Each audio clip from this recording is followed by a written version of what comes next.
In the heart of East Africa, nestled amidst rolling hills and rich green valleys, lived a brother and sister, Achupa and Achupa. Their parents, charmed by the mystery of twins and the power of names, gave them the same name, a bond of destiny. The village where they grew up was a traditional one, where customs were passed down like precious heirlooms. The community was proud of their colorful kitenge and leso garments, each woven with patterns that told stories of their ancestors. Houses, simple and sturdy, were made of mud and thatched with low-hanging roofs, their walls painted in earthy tones of ochre and burnt orange. They surrounded courtyards where family meals were shared, and laughter echoed through the air. Despite the beauty of their traditions, Achupa and Achupa often felt something stir within them. Their village was deeply rooted in the old ways, but the twins believed in the power of grace, the kind that wasn't confined to the past but lived in the present, with kindness and understanding of the changing world.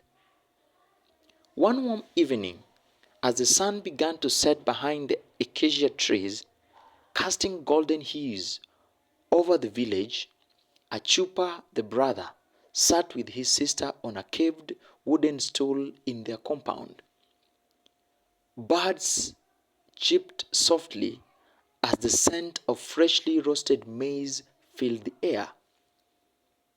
Achupa, the sister, wrapped her vibrant kitenge shawl tighter around her shoulder and spoke with a quiet intensity. Do you think we are bound by our traditions, brother? She asked. Or can grace free us from what no longer saves us? Her brother, dressed in his beaded vest and embroidered sandals, looked at her thoughtfully. Grace is different from tradition, he said. Tradition gives us roots, but grace gives us wings. We honor where we came from, but we don't have to be confined by it. Sometimes it's grace that allows us to rise above and create a new path. Their conversation was interrupted by the rhythmic drumbeats of the evening ceremony in the village square. The elders were preparing for the annual dance that celebrated the harvest, a dance steeped in tradition, where every step was prescribed and every movement a tribute to the ancestors. But this year, the twins had an idea. Instead of following the same steps, they wanted to introduce something new, a dance that blended the old with the new, where grace and freedom of expression would be highlight.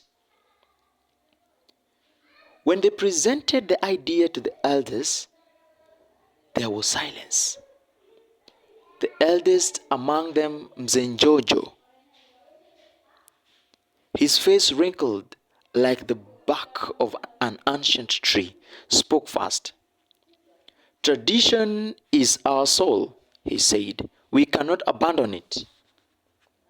But grace is our spirit, Achupa the brother responded. We do not wish to abandon tradition, only to add grace to it, something that flows with the times without forgetting our roots.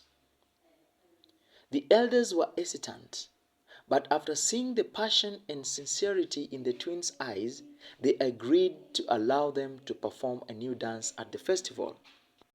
That night, under the glowing moonlight, Achupa and Achupa performed a dance that was unlike any seen before. They wore traditional clothes, their kitenge and less vibrant under the flickering flames of the torches, but their movements were free, full of grace and life. The audience was captivated. By the end of the performance, there was silence once more, but this time it was different. It was a silence of awe, of understanding, of witnessing something transformative. The elders, watching from their seats of honor, slowly began to nod in approval. "It's grace," Zenjonjo said softly, "and it's beautiful." And from that day on, the village began to embrace balance between tradition and grace. The customs remained, but their rigidity softened. There was room for both the past and the future, and the village thrived in a way it never had before.